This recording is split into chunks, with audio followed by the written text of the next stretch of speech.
Assalamualaikum warahmatullahi wabarakatuh.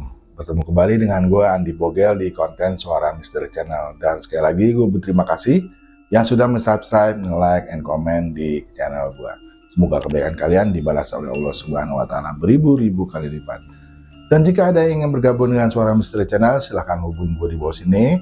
Dan kita bisa konten bareng dan para lanawi ini bisa menceritakan tentang pengalaman mistisnya atau horornya. Pantengin terus Suara Misteri Channel dan gue akan menghadirkan narasumber yang mempunyai cerita lebih menegangkan, lebih menakutkan, dan lebih wadidaw.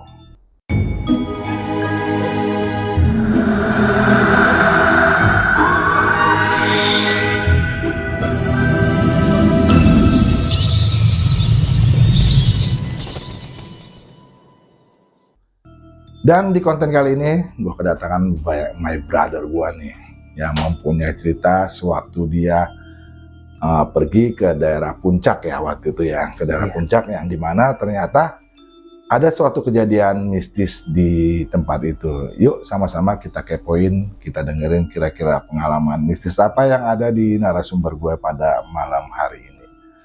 Repi. Iya, Om Bogel. Repi, remaja pikun. Siap. Baik, alhamdulillah. Keluarga sehat ya semua. Alhamdulillah. Anak sehat semua. Alhamdulillah sehat. Kerjaan lancar ya. Aman. Yang penting sehat dulu, dan kita kalau kita udah sehat kita bisa ngerjain apapun. Iya, ya. Betul. Oke, Repi, langsung aja deh kira-kira cerita apa nih yang lu mau ceritain pada malam hari ini. Jadi gue mau sedikit cerita tentang kisah pengalaman Om ya. Jadi tahun 2018 itu gue kerja di sebuah perusahaan percetakan. Nah, di situ gue ketemu sama cewek nih Om nih. Teman kerja juga. Teman kerja. Akhirnya karena sering ketemu, akhirnya gue pacaran lah sama dia. Jadi boginan, jadi satu kantor istilahnya. Nah, satu kantor, karena gue pengennya kayak harus liburan nih kita nih gitu kan, karena emang kesibukan dari kerja kan setiap hari bosen, udahlah kita memutuskan untuk liburan nih Om nih. Nah ya kan gue siap-siap tuh segala macem, nentuin tanggalnya, kapan mau berangkatnya, jam berapa berangkatnya. Nah kebetulan gue di situ tuh 2 shift kerjanya, jadi shift pagi sama shift siang. Nah gue kalau masuk shift siang itu sekitar jam 1 sampai jam 10 malam Om. Nah akhirnya gue memutuskan untuk kayaknya kita berangkatnya dari shift siang aja deh, jadi pulang jam 10. Nah karena kalau masuk shift siang itu kebetulan kan berangkatnya hari Sabtu, jadi gue kerja di hari Jumat, baliknya jam 10, jadi langsung aja gitu maksudnya kan, karena besoknya libur kan. Ya udah tuh ketemu harinya tuh Om, ketemu harinya, terus ya kan siap-siap pulang kerja ke rumah, ngambil pakaian yang udah disiapin sebelumnya. Terus gue bilang, gimana udah siap belum? Udah nih, udah siap, bentar lagi paling tinggal make up, udah dibilang gitu kan segala macam. Oh ya udah, ini sambil OTW ya ke kosan, dibilang gitu kan. Ya udah sini aja ke kosan.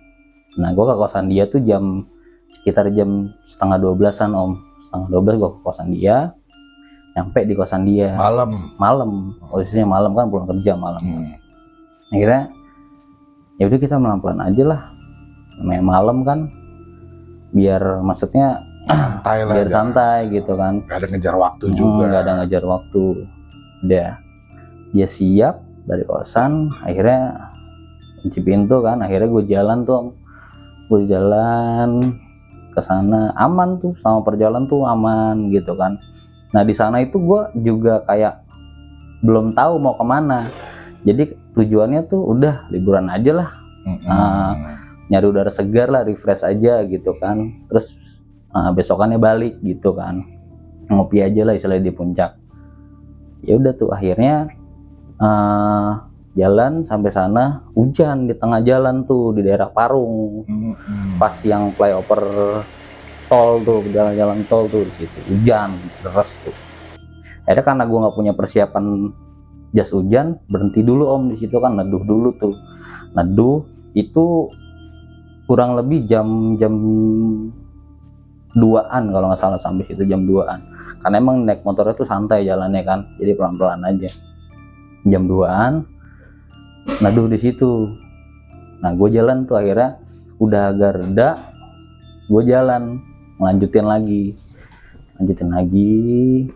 terus sampai atas. Nah itu mulai hujan lagi tuh Om, dalam kondisi itu, karena emang gue pas dari tol itu kondisinya masih hujan, cuman masih rintik-rintik. Akhirnya kan karena takut kelamaan di situ, keburu pagi di situ, nggak jadi nih, nggak nyampe puncak nih, ya kan. Udah deh, ayo yang pelan-pelan aja lah, mumpung rintik-rintik ini kan. Rintik-rintik lah tuh jalan. Niatnya gue mau kayak ke kebun-kebun teh gitu, ke masjid tahun lah istilahnya kan, ke masjid. Cuman nggak sampai situ Om, karena hujannya lama-lama deres lagi nih. Nah sampai situ gue berhenti di sebuah kayak minimarket gitu, gue berhenti Om, gue beli rokok di situ kan, sambil berharap hujan itu berhenti. Tapi tetap hujan terus. Hujan Om, hujan. Nah nggak jauh dari minimarket itu ada pelang hotel, penginapan. Gue nggak bisa sebutin Om nama hotelnya, itu kan bukannya di daerah situ. Akhirnya udah, kayaknya kita staycation dulu aja di sini deh, sampai maksud gue tuh besok pagi nih lanjutin kita buat ke atas. Gitu. Karena kondisi ya. Karena kondisi Om nggak memungkinkan untuk maksain ke atas ya kan. Oh ya udahlah, besok pagi aja, orang udah mulai lepek gini baju, mulai masuk angin kan segala macem. Yaudah tuh akhirnya tanpa pikir panjang tuh gue masuk ke dalam gang itu yang ada pelang hotelnya itu. Jadi gue masuk ke dalam. Ke dalamnya sih nggak terlalu jauh, cuman jalannya itu agak sempit. Jalan tuh agak sempit, jadi cukup kayak buat satu mobil aja. Ya kayak buat satu mobil. Nah terus agak ke bawah gitu Om. Itu sih kayaknya kalau siang tuh filmnya bagus deh. Cuma karena malam nggak kelihatan, hujan juga gitu kan. Sampailah gue di lobi hotel Om, di parkiran sampai nurunin barang. Tek. Nah gue ke akhirnya yaudah, aku ke dalam dulu nih, registrasi dulu, maksudnya kan mau masuk kan. Ke resepsionisnya tuh datang waktu itu, mas tuh, mas ada yang kosong kamar. Oh ada mas, paling tinggal di lantai 3 gitu. Oh ya udah, berapa mas? Sekian. Main murah nih istilahnya kan, untuk cuman besok pagi doang kan, buat bentaran doang istilahnya. Nah sampai hotel itu kisaran jam-jam 2:30 ya Om. Jam 3-an, 2:30 lah sampai situ kan. Akhirnya gue nyampe tuh di situ resepsionis. Nah itu mas, paling adanya kamar di atas, di lantai 3 paling pojok, dia bilang gitu. Yang lain tuh udah full. Maksud gue tuh kayak udahlah, nggak usah jauh-jauh, maksudnya yang di dekat lantai 2 kayak atau apa gitu kan, karena nggak ada juga Om, penuh katanya, informasinya penuh gitu kan. Artinya kan nggak mau harus di situ kan gitu. Nah cewek gue ini, bokin gue ini, dia itu iganya renggang Om ya, jadi dia tuh gampang kerasukan ya. Dan dia tuh juga memang bisa ngelihat juga istilahnya. Iya, tipikalnya gitu. Indigo. Nah akhirnya gue nggak tahu tuh, maksudnya kondisi situasi di bawah itu, di ruangan resepsionis itu aman-aman aja gitu, maksudnya terang gitu. Oh kayaknya nggak masalah nih kalau di sini kan, aman aja nih. Gue bilang kan ke booking juga kan, gimana kalau di sini? Kamunya serem nggak gitu kan? Enggak lah, ini menterang kok. Aman berarti ya? Udah aman. Udah tuh, cekin lah Om. Tek, mas nanti saya anter ya, kata si mas-masnya itu. Nah akhirnya diantar tuh, udah segala macem, mulai jalan tuh ke atas Om. Mulai jalan ke atas. Jadi gue ngelewatin kayak jadi lantai 3 aja tuh nggak yang tinggi gitu, nggak, cuman kayak yang tangga lantai 1, terus naik lagi baru lantai 2-nya, kayak gitu-gitu. Cuman mereka sebutnya itu lantai 3 gitu kan. Nah terus jalan tuh. Nah gua kalau menuju tangga ke kamar atas itu ngelewatin lorong-lorong yang banyak ornamen patung om. Jadi ornamen patung, terus ada beberapa lukisan yang menurut gue tuh kayak wah creepy juga nih, serem juga nih. Jadi kalau lukisan tuh kayak matanya kadang suka ngikutin gitu om. Nah gue ngelewatin lukisan itu yang gede gitu kan, dipajang kanan kiri. Nah selama lewat lorong itu masih belum, nggak ada kejanggalan apapun. Maksudnya kayak oh mungkin emang konsep hotelnya tuh kayak gini gitu kan, nuansanya seperti ini. Ya udahlah, maksudnya kan aman lah, nggak mungkin terjadi apa-apa nih. Naiklah tuh ke atas menuju kamar. Posisinya adanya di pojok, jadi dia tuh kayak bentukannya kayak L gitu om, kayak penghabisan bangunan gitu. Nah kondisinya di pojok, kamar gua 1 di situ. Emang gede, lumayan gede kamarnya. Nah, tinggal itu, Mas ini kamar yang kosong tuh tinggal yang ini, yang pojok gitu. Oh ya udah gitu kan, makasih ya Mas. Gua ya akhirnya turun tuh. Ya turun. Nah di situ kan kayak barang-barangnya tuh di dalam kayak kayu-kayu jati gitu om. Jadi di dalamnya tuh. Jadi gue masuk ke dalam, tutup pintu. Enak, aman gitu kan, maksudnya wah aman nih. Nah karena posisi baju tuh agak basah ya, akhirnya gue bilang udah bilas aja dulu, takut masuk angin sebelum tidur, maksudnya gitu kan. Karena gue rencananya tuh jam 8 udah naik ke atas gitu kan, maksudnya jam 8 udah cabut, terus siang pulang, maksudnya gitu kan. Ya udah bilas dulu aja gitu kan. Nah Bokin tuh duduk di kasur, dia belum masuk kamar mandi tapi dia langsung duduk di kasur. Dia bilang ya udah kalau gini aku duluan ya yang bilas ya gitu kan, kamu ntar. Ya udah dia bilang gitu kan. Aman tuh om, nggak terjadi apa-apa tuh. Gue masuk kamar mandi, bilas akhirnya kan segala macem, terus selesai keluar. Nah di situ dia bengong dengan tatapan yang kosong. Ngadep ke lu apa ngadep ke tembok? Dia tuh ngadep ke lemari yang ada di pojok. Dia ngadep ke lemari yang ada di pojok. Nah di situ tuh ada meja rias, itu full kaca, terus ada bangkunya gitu kan. Dia tuh bengong, dia duduk kayak gini, dia bengong. Tapi matanya tuh kosong gitu. Bilang gini, Bu kenapa? Nggak apa-apa, dia masih bilang gitu, nggak apa-apa, udah nggak usah capek ya, main di jalan. Udah sekarang kamu bilasan dulu deh. Ya udah, aku bilasan dulu ya. Ya, dia masuk kamar mandi. Nah akhirnya selesai dari luar kamar mandi, dia duduk di meja rias itu om, yang ada cermin itu yang di pojok itu. Nah terus dia bilang tas aku ada yang ketinggalan di dalam jok motor, dia bilang gitu, tolong ambilin ke bawah, dia bilang gitu, tolong ambilin ke bawah. Ya udah tutup pintunya, aku ke bawah ya.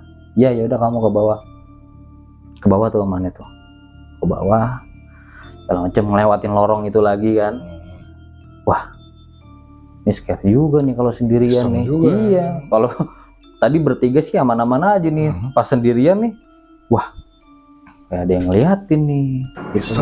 Iya iseng kan. Jalan tuh akhirnya ke bawah tuh, ambil apa gitu di jok motor di bawah. Udah cabut naik ke atas, lewatin lorong tadi om yang banyak patung-patung itu tuh sama lukisan. Iya dalam. Wah kok udah mulai merinding di situ om. Kok beda nih hawanya nih. Wah udah mulai beda nih. Dan beda, akhirnya udahlah jalan ke atas lah, mau tidur, pikiran gitu dari bawah, mau tidur lah, mata naik ke atas tuh, naik ke atas. Terus kan sebelum masuk pintu gue ngetok dulu nih om, ngetok, bu, tak tak tak tak, jadi nggak kaget gitu kan, bu, kok nggak dijawab, kok nggak dijawab gitu kan. Ya udah buka pintunya. Kondisinya dia lagi nyisir, kondisinya dia lagi nyisir, cuman rambut dia itu kan segini om, sebahu ini, dia nyisir itu panjang sampai ke kaki. Dia nyisir itu panjang. Ini mulai aneh lah, kan rambutnya cuman sepundak, sebahu. Iya sebahu, kenapa nyisirnya sampai bawah? Nyisirnya sampai bawah. Waduh, kenapa nih? Dah, akhirnya aneh kasih taruh samping meja riasnya dia. Meja riasnya taruh tasnya, terus dia masih nggak ngeliatin gua datang om, jadi masih fokus nyisir. Oh nyisir lumayan lama ya, nggak kelar ya, pegang lah, bu, dingin, bu, itu tasnya udah, tanya tadi minta ini diambilin. Iya, minta diambilin ya kan. Tepok-tepok masih nggak nengok tuh om. Kesal juga kan, ngapa ini orang tiba-tiba langsung kayak gini. Ya kan akhirnya aneh gitu-gituin tuh badannya tuh, berbalik dia om, ngeliat, berbalik dia ngeliat. Nah di situ mukanya tuh, matanya tuh kayak, wah di sininya tuh merah om. Di sininya tuh merah, terus sambil ketawa, pergi kamu, hahaha, ketawa begitu om. Pergi kamu. Wah, pikir kan apaan nih, tiba-tiba pergi, suruh pergi. Nah setelah itu dia ngadep ke gua, berbalik badan. Wah ini sisirnya nih udah, bos, kondisi badannya tuh dia udah tegak begini. Wah ini uratnya, wah keluar semua om. Nah dia bilang, kamu pergi, saya mau bawa dia. Astagfirullahaladzim. Saya mau bawa dia. Mau bawa apa? Mau bawa kemana? Karena orang awam om, gua om. Selain kan, mau bawa kemana? Ngapain? Gitu kan. Pergi kamu, saya mau bawa dia. Nah, Aneh langsung lari ke pintu untuk ngunci. Kunci pintunya om, cetak pintunya. Terus pas Aneh pegang dia, ini pintu kamar mandi tuh jedar. Pintu kamar mandi tuh jedar. Wah, itu Aneh sendirian om, nggak ngerti gimana cara nanganinnya. Iya. Ya. Terus Aneh mau ke bawah pun jaraknya juga lumayan dari kamar Aneh nih. Aneh takutnya kalau Aneh kebenaran ke bawah, dianya hilang nih. Karena emang posisi krusial banget itu ya. Posisi jadi krusial om, bingung om mau kemana. Ngobatin nggak bisa, memanggil orang jauh. Akhirnya mau nggak mau, udah tuh, gue narik badan dia, taruh di kasur om. Tiduran tuh, dia masih kayak gini om, masih kayak gini. Pintu kamar mandi tuh tadinya kan tutup, jedar, kayak gitu kan, kebuka. Nah itu kebuka tuh setengah tuh, buka setengah. Jadi kondisinya ini kamar mandi, terus ini si meja rias, terus di sini tuh ada lemari. Nah kondisi kamar kasurnya tuh di sini. Oh jadi dekat kamar mandi sini kelihatan. Iya kelihatan. Jadi kalau kayak gitu tuh kelihatan kamar mandi kan. Nah pas dia Aneh tidurin ke bawah, wah ini Aneh dipegang nih om, leherannya dipegang. Gue dipegang nih, pegang, dibanting om. Wah, jatuh lah Aneh di kasur tuh. Wah, tiduran gitu kan. Wah, ini harus ngapain nih? Harus ngapain lagi nih? Udah tuh Aneh baca yang sebisanya Aneh baca aja tuh. Misalnya baca yang sebisanya Aneh baca. Akhirnya pas Aneh coba untuk bacain itu sih, dia agak lemes badannya. Agak lemes, mungkin pikiran Aneh dia tuh udah keluar udah keluar ya. Dia lemas tuh bang, lemas badannya. Nah terus dia udah mulai sadar. Jadi si mukanya itu udah kayak gimana ya? Udah matanya tuh udah gini. Bilang, "Bu," dia bilang gitu. Dia udah mulai suara kayak gitu. "Bu, ya, ya, kamu kenapa?" "Nggak apa-apa Bu, jangan pergi," dia bilang. "Di sini aja," dia bilang gitu. Dia tetap pesan gitu. Oh cewek ini, cewek lu ngomong gitu. Bokenannya ngomong kayak gitu. Jangan pergi. Jangan pergi Bu, di sini. Aku takut. Dia bilang. Ya udah, akhirnya Ani duduk tuh ambil minum buat dia. Nah dari sela-sela sadarnya itu, dari kamar mandi itu pintunya udah mulai jedar. Itu lagi tuh, iya, si pintu itu jedar. Nah otomatis Ani juga harus merhatiin si pintu sama si bokin Ani om. Nah dia bilang gini, tadi pas kamu ke bawah dari kamar mandi itu ada cewek Bu. Astagfirullah. Tuh ada cewek keluar yang megang pundak aku. Tua, muda, apa? Nggak Kayaknya sih nggak dikasih tahu sih om. Dia bilang gitu, pokoknya cewek keluar dari kamar mandi, dia megang pundak aku Bu. Jadi pegang pundak aku ngelihat dari di kaca itu dia masuk ke dalam gitu om. Nah dari situ aku udah nggak sadar. Nah itu kondisinya pas dia ngomong gitu, yaitu pintu kamar mandi udah mulai jedar kayak gitu om. Nah pikiran Ani kan, wah ini nggak beres nih. Yaudah Bu, kita mendingan cabut. Udah dah, kondisinya kan masih itu belum subuh om, masih belum subuh. Kayaknya kita cabut nih Bu nih, nggak beres nih. Nah yaudah kamu duduk di sini aja. Jadi Ani tarik dia, maksudnya biar nggak deket sama kamar mandi. Jadi di situ kan ada bangku yang di dekat kasur. Duduk situ, udah kamu duduk di sini. Udah siap-siap nih segala macam. Ini mulai siap-siap tuh. Tak, mulai siap-siap. Nah lampu si kamar itu mau cabut om. Karena emang menurut Ani itu udah nggak masuk akal, udah nggak kondusif. Nah lampu si kamar mandi itu udah lampu di kamar mandi tuh udah wah anjing nggak beres nih. Udah tuh Ani siapin segala macem. Nah di situ kayak Ani kayak nge-freeze om. Jadi pas udah selesai beres nih, mau nyamperin bokin, ayo Bu, gitu udah siap gitu kan. Nah ini kaki nih kayak nge-freeze om, nggak bisa gerak nih, nggak ngapa-ngapain nih. Nah itu si sosok yang tadi bokin Ani bilang itu keluar dari kamar mandi om. Astagfirullah. Dia keluar dari kamar mandi, dia ngeliatin, cuman dia nggak mukanya tuh nggak terlalu jelas karena kayak siluet. Iya, kayak asap aja gitu om. Cuman emang hologram ya. Cuman emang jadi gitu.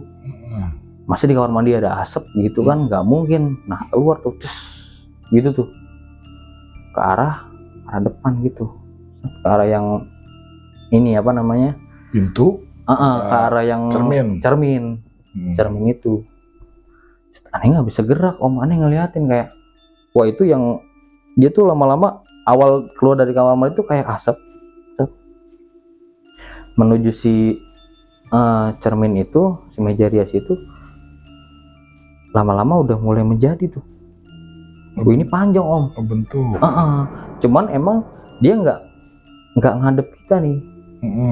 Jadi di situ Ani sama bokin Ani posisinya emang kita beku, nggak bisa gerak.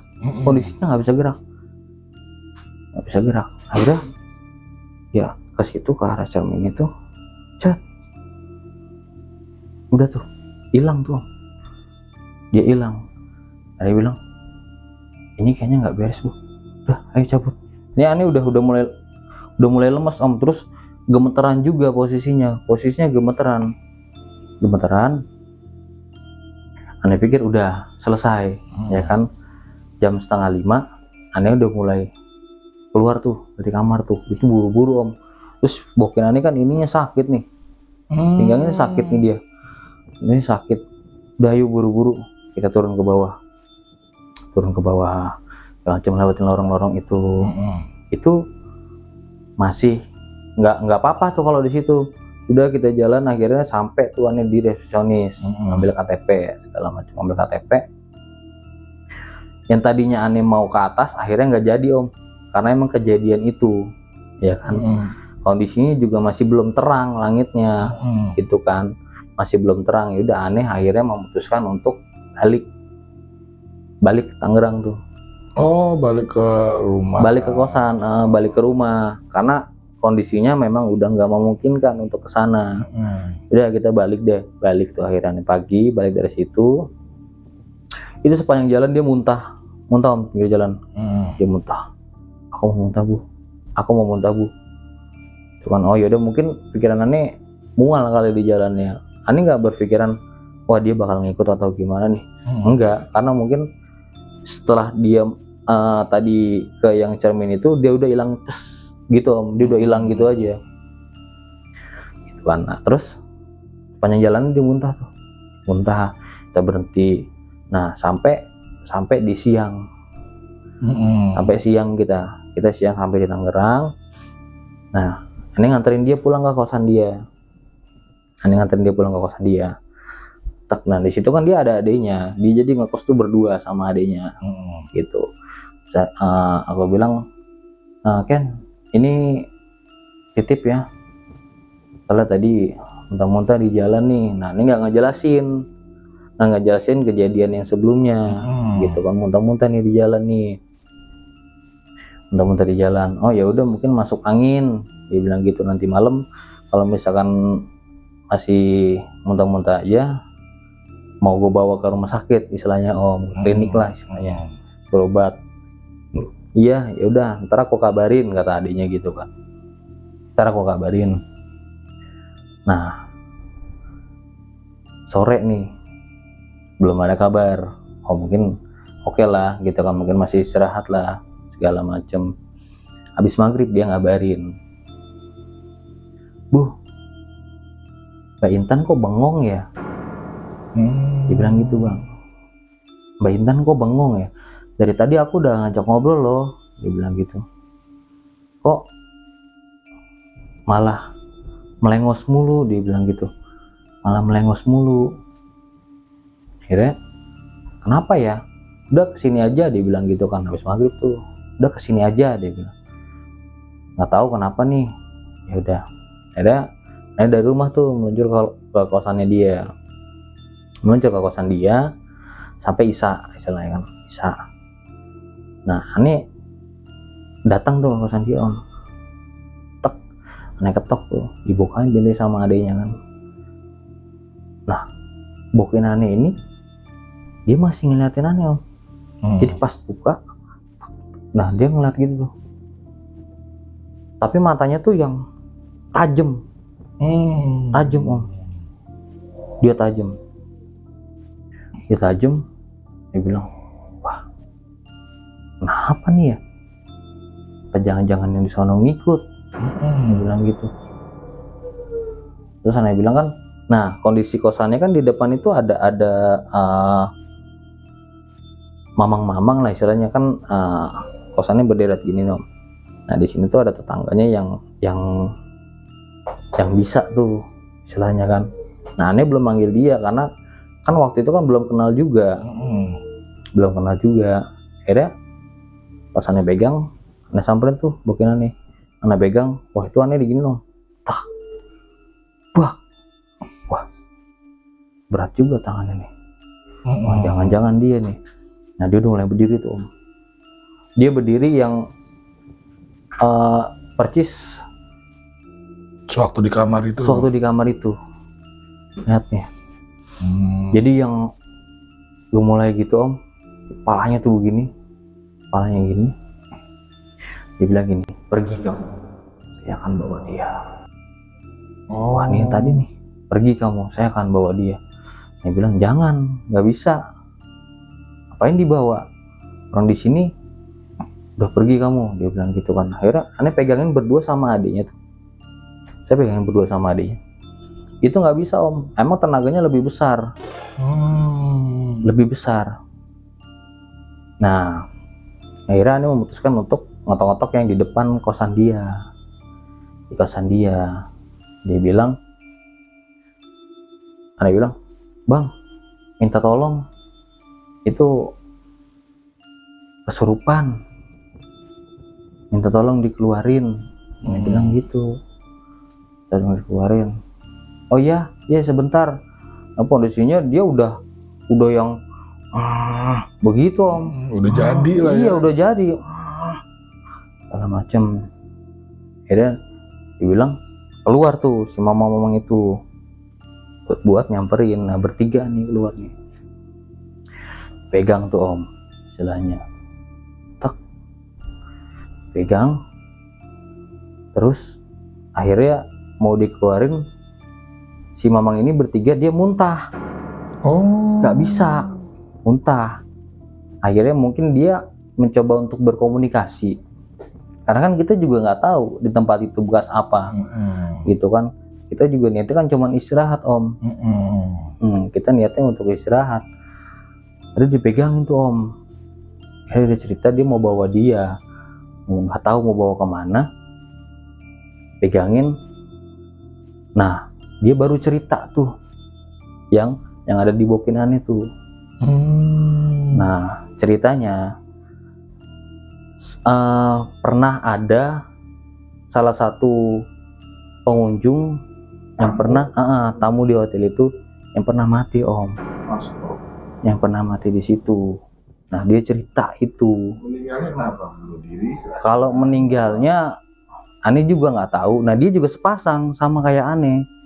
Kondisinya sepasang. Kemungkinan racunan atau diracunin aneh juga nggak tahu ya. Terus dia bilang maksudnya mungkin dia mau minta tolong apa gitu yang ketinggalan di kamar mandi. Emang kan kondisi aneh udah di Tangerang, nggak mungkin ada balik lagi. Emang saat kejadian itu dia selalu nunjukin adiknya di kamar mandi hotel itu. Adanya maksudnya jasadnya? Selalu nunjukin adanya dia dari kamar mandi gitu. Jadi bukan dari ruangan yang mana-mana, tapi dari kamar mandi itu. Iya. Nah dia bilang, saya diracun. Dia bilang gitu, saya diracun deh. Jadi dia itu jasadnya dibuang di kamar mandi itu. Nah dia cerita tentang kejadian itu. Iya. Nah dia cerita dia sepasang berdua sama pacarnya datang ke tempat itu karena kondisi kamarnya itu di atas dan mojok pula.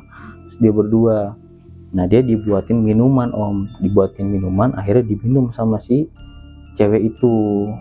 Nah itu racun, mati, akhirnya mati ditaruh di kamar mandi. Nah si cowoknya itu pulang sendirian gitu, ditinggal om. Nah dia minta tolong, maksudnya ada yang ketinggalan di situ, titip pesannya ketinggalan di situ. Nah itu sampai sekarang dia masih ada di badan bokinane. Sampai sekarang om, itu nggak bisa lepas. Dan dia masih penasaran untuk bawa bokinane. Mungkin aneh nggak tahu bawanya kemana. Mungkin sih kalau menurut pikiran logika aneh, bawanya sih akan ke sana, ke kamar mandi itu dia mau nunjukin. Nah karena aneh awam udah akhirnya gua nggak bisa untuk ke sana gitu kan, karena emang satu jauh dan kerja gitu ya. Paling begitu sih om ceritanya yang lebih. Ini yang menarik juga ya, karena posisinya dia kan sekarang masih ada di tubuh Bokinante ya. Mungkin dari pihak Bokinante kenapa nggak nurutin permintaan dia gitu untuk sama ibu. Karena kalau dibawa ke dunia lain kan? iya, kalau kata dia tuh udah nggak mau Om, maksudnya yang kayak gitu-gitu tuh dia tuh sebenarnya penakut gitu. Makanya udahlah, aku nggak mau kayak gitu, biarin aja, dia bilang kayak gitu. Makanya sekarang tuh kita nggak nyamperin ke sana gitu. Tapi tetap kalau misalkan kita lagi berdua, dia tuh suka masuk sampai sekarang. Sampai sekarang Om. Sampai sekarang. Kalau ente yang datang, apa mungkin kalau sama orang lain nggak masuk nih? Enggak. Tapi kalau ente yang datang pasti masuk. Dan bahasanya seperti itu, pergi. Dia bilang gitu, saya mau bawa dia pergi, saya mau bawa dia, karena emang saya yang paling keras kayak udah enggak gitu. Makanya dia selalu, kalau misalkan saya ada tuh dia selalu ngelawan begitu Om. Begitu tanya. Jadi itu kalau seandainya kita bermalam di suatu tempat yang memang kita nggak tahu kok tempat itu kan ada suatu tragedi ya kan. Benar Om. Dan akhirnya fatal. Betul. Gitu. Sampai sekarang pun masih ngikutin cewek lo kan? Iya, belum sampai sekarang. Betul. Oke, thank you Revi. Terima kasih Om Bogel. Akhirnya kita berjumpa lagi untuk mengisi Suara Misteri Channel. Ya udah, pantengin terus Suara Misteri Channel dan gua akan menghadirkan narasumber yang mempunyai cerita lebih menegangkan, lebih menakutkan, dan lebih wadidaw. Assalamualaikum warahmatullahi wabarakatuh.